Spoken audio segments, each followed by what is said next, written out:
Want to hang out with the CityCast DC team IRL? Join us for a live taping Saturday, June 3rd at 1 p.m. at Right Proper Brewery in Brookland. We'll be talking to Kimberly Binder, head of the DC Brewers Guild. And be sure to stick around and have a beverage with the team. See you there. Today on CityCast DC, look out for all those tourists because in a recent poll, DC was ranked the third best destination in the U.S. for tourism this summer. But giving and taking tours in the district is not as cut and dry as you might think. Caitlin Calogera and Rebecca Grawl, who founded A Tour of Her Own, explain what makes DC tours tick and which ones you should try, even if you're a local.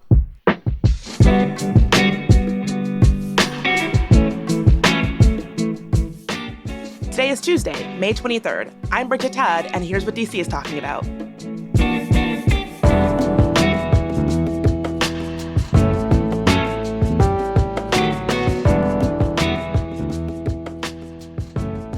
So Caitlin and Rebecca, you're both founding members of the women's-focused DC tour company, A Tour of Her Own. Love the name. Plus, I know that you're both tour guides yourselves. I'm so curious how this system works in DC, especially since I know that the city kind of lends itself to a lot of quirky tours. I'm curious, what is one of the most bizarre tours that you've heard of in DC? Well, I think when you're talking about Washington, D.C., people tend to think about the National Mall, but what we encourage people to do is get off the National Mall, go into the corners and the neighborhoods of Washington, D.C., and really look for the themes and the topics and the tours and ideas that are different, that are not mainstream. For folks who are local, who are listening, who are like, tours, that's just for tourists looking to check out the mall. What are some of the more unique or niche or offbeat, unexpected ways that folks are exploring the city through tours? I think just like you could, on any given night, go to a restaurant that represents any kind of cuisine or go check out an art exhibit that could represent any period in art history. When it comes to tourism in Washington, D.C., whatever your bag is, whatever you're into, there's probably a tour for it, whether that's true crime, whether it's marginalized histories, I think is an important thing to bring up, whether it's just really understanding what happened on your block or in your community, there's a tour for that. And so the tourism community and the public history space in Washington, D.C. is really, really strong. And a big part of that is I think people who live here, who work here, and people come to visit here really are interested in moving beyond just the face value of any given thing. So we've got a nice little buffet of tour opportunities in Washington. When y'all are just like out running errands with friends, like, I'm going to go to the dry cleaner. Are you like, just did you know that on this block where the dry cleaner is, yada, yada, yada happened? Like, are you constantly finding new things to connect with in the city in your personal lives? Guilty. Absolutely. We do it individually. And then when we're out in groups with other tour guides, we totally nerd out and find new things and just never stop talking and sharing all the things we know. There are just group chats and it's just like plaques and like weird corners of a building and here's a grave marker. You really do get a little bit of that. Did you know Syndrome 2, which I'm sure anyone listening to this who knows Caitlin and I personally has been like, I've been at brunch and you have just been going on and on about this person that lived across the street. So what qualifies someone to become a tour guide here in DC? So in Washington, D.C., there are two elements to getting licensed as a tour guide or as a tour operator. Essentially, what you do is you register with the D.C. government and you get a license. For me, I have two licenses, one as an independent tour guide, Caitlin Calogera, and then I have a second license as a business, A Tour of Her Own, LLC. So depending what you're looking to do and how you register, there's a couple ways to go about it from a legal perspective. Now, beyond that, there's used to be a test that would encourage like knowledge and information and see if you were skilled and trained from that perspective. We don't have that anymore. And so there's a lot of independent professional development that we do as freelancers. And I'll pass it on to Becca to explain a little bit more. Yeah, so I'm old enough and have been guiding long enough that when I first started, you had to take the test, which was a 100-question multiple choice test. And I'd say about 90 of those questions were basic American and local history stuff. I used to tell people if you could pass like a high school American history class, you could probably pass this test. And then about 10 questions were specific to regulations. And I will say within the District of Columbia, there's about 2 to 3 pages of city code that we are obligated as licensed carrying tour guides to follow. And a lot of that falls under consumer safety and protection. There are rules to which how we can conduct our business. And if you've ever been in a situation or if you ever go on a tour where you ever are made to feel unsafe for any reason, it's never a bad idea to maybe ask for someone's license or look up someone's license or number. But that is a way in which the city and the industry tries to safeguard clients and consumers. I think on the kind of professional development perspective, I think most reputable tour guides and companies take the educational part of this job really seriously. Most of all, we do this because we love it. I would not do this job if I didn't want to read and research history all the time and learn about people. But I think a lot of local tour guides and local tour companies put a lot of time and effort into training. And just to sort of jump on that a little bit, some of the training we do isn't even necessarily specific to content. It's about how do we educate, how do we engage, and how do we be responsible members of our community. So in a lot of ways, it sounds like as a tour guide, you're really kind of a community liaison. I love that. That's Mhm. beautiful. That's exactly how I'd like to see it. And so many people, too, who come on our tours are still relatively new, especially people who maybe moved here during the pandemic or right before. And then so many things were closed or difficult to access. So they're utilizing tours to kind of catch back up or feel more engaged. And I'm going to start using community liaison. I love that. That's a freebie. You can have that one.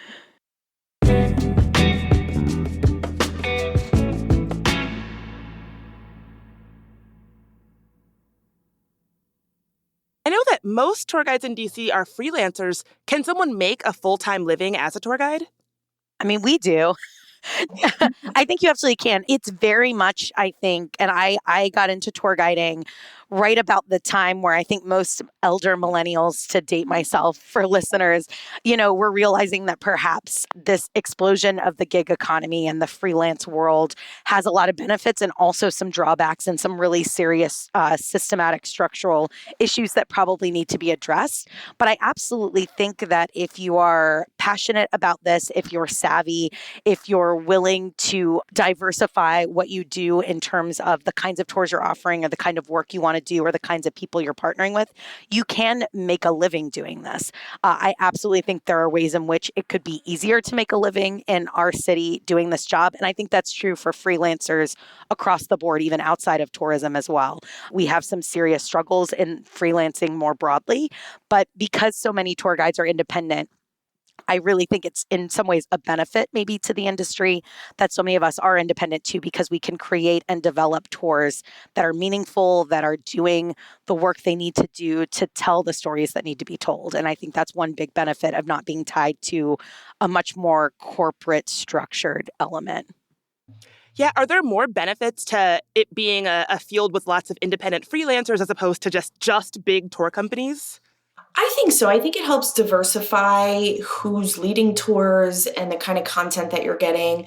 There's a lot of crossover as well. So, kind of as what Becca was saying, you can supplement your tour guiding career with other opportunities. So, Rebecca and myself, for instance, also wrote a book. So, there were a lot of benefits to becoming a writer or an author. We also see that in reverse, where you have people who are naturally journalists that will then get into the tour guiding industry. So I think it allows for a lot of flexibility as far as the sort of larger, bigger tour companies. It's maybe less flexibility and more standards and strict ways of doing things. But I think the industry allows you to go in the direction that makes sense for you individually. Are there drawbacks to having DC's tour guide scene sort of designed this way? Like, is there an issue with tour guides who maybe aren't up to snuff giving out incorrect information on tours or things like that? Has that ever come up?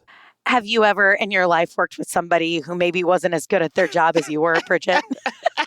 Well, first of all, thank you for saying I'm good at my job. But yeah, maybe it's like it's a thing across industries. You're going to get a couple bad apples, no? No, I just want to illustrate the point that probably in any given job, in any given workplace, any given work scenario, there are definitely people who are A, better at it, or B, try harder at it. So that's something that I think is true in and outside of tourism and hospitality and public history. Yeah, to that end, with so many tours out there, how can listeners judge a good tour from a bad tour? Like, how can someone tell if it's a tour set up by a real person versus like some sort of AI, SEO generated gobbledygook? I think one of the first things we can do is start with sort of that licensing process. Anybody can go on the DC government website and look up someone's name or company and see if they're registered. Now, just because someone is a registered tour guide or business doesn't necessarily mean that they might have the best tours, but they're going through several extra steps and investing their money in this career and in this opportunity. So they're more likely someone that's more serious about this, as opposed to, I think what we tend to see is sometimes people think it might be a great idea to be a tour guide. And what they do is they start an Instagram account or they start a website, but they never really follow up with it. And that could be confusing to the consumer. And I understand that. But I would also say, one of the challenges that we have as freelancers and small businesses is we don't always have the time or the funding to advertise on a big level. And so if you do a simple Google search, you might not find us at the top. You might see larger institutions or well-funded organizations, showing the results. So I think now, particularly in DC, because we are a super educated company, I would encourage people to think outside the box. Go look on TikTok, go look on Instagram, follow us on Twitter. And those are places where you can get to know people. And, when you find one company you like, often we'll shout out the other reputable companies too. We support each other. And so you can kind of do your own journey to see what makes sense. Interrogate things. AI is new to all of us, but it's definitely trying to enter this space and pull things off the internet and pass it as legitimate work. And sometimes it's not. So just do the interrogation, ask questions, ask around. And if you want to find the answers, we're here to help bring legitimacy to the industry and the profession. And this is, I think, true for locals looking for local tours. And, I know in DC, a lot of people here love to travel and, see the world as well. And one of the biggest things I think to find the best quality is word of mouth. Certainly, talk to people, talk to friends. I think what Caitlin was saying about trying to find people at the source, whether that's social media or their website or local media. So many local newspapers, local podcasts often talk to people in the tourism space, but always, always, always book direct. It's really easy to use aggregator sites. It's easy to go onto some, big booking site that's going to show you a bunch of things. But often that's where you're probably going to find either the less reputable or the very, very new. And that's where they're going to dump their tours because it's easy to get out in front of a lot of people. Book direct, not just because I think you're going to get a better quality, but it will also, as a consumer, almost always mean the better price and the better customer service experience. Oof, I have learned that book direct lesson time and time again. Sometimes you see a good deal, it's too good to be true. You're like, oh, I'm going to get it. And then you get burned. I've learned that lesson over and over again. It's sad. It's so true. And it all comes from our own experiences. So do you have any suggestions for tours that locals should check out? What are your personal faves or even just topics of tours that you all really like? I'll just kind of start with something that people in DC might know about, but should be reinforced. When it's cherry blossom season, go on a cherry blossom tour. I know everyone's like, oh, it's so crowded and I already know about the cherry blossoms. I just want my Instagram pictures. There's history behind the cherry blossoms. Me and Rebecca talk about this all the time. They were brought here by two incredible women, and not everybody knows that. We focus on the cherry blossoms from a women's perspective, but there are other tour companies, for instance, that will take you off the tidal basin and into neighborhoods like Cleveland Park, where there are more cherry blossoms that people don't know about. So, what would seem just like your normal everyday, let me go check something out, think about it and say, maybe there's a tour about this where I could really dive deeper than my surface level knowledge. I would also encourage folks to support the local art community. There are a lot of murals. There are a lot of artists who also are, struggling to get their work noticed. They put a lot of effort into this work, and we need to go seek it out. So think outside the box, and if you want a tour, there is one that exists. And if it does not exist, we will build it for you because we are nerds and we want to tell you all the things that we know. Nerd power. Is there anything stronger? I love it. Caitlin Calogero, Rebecca Krall of A Tour of Her Own, thank you so much for being here. Thank you for having us. This was a great conversation.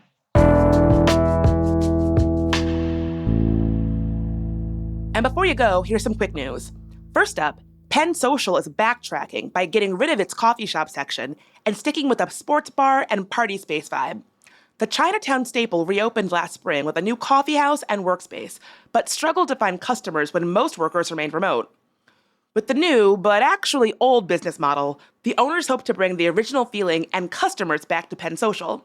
Also, never fear, there was no explosion near the Pentagon on Monday, but Twitter certainly thought so. An image of billowing smoke near the building went viral yesterday before officials reported that it was not a real photo. The very convincing image seems to have been made using generative artificial intelligence.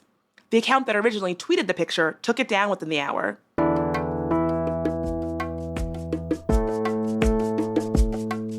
That's all for today here on CityCast DC. And if you enjoyed the show, why not share it with your favorite DC tour guide?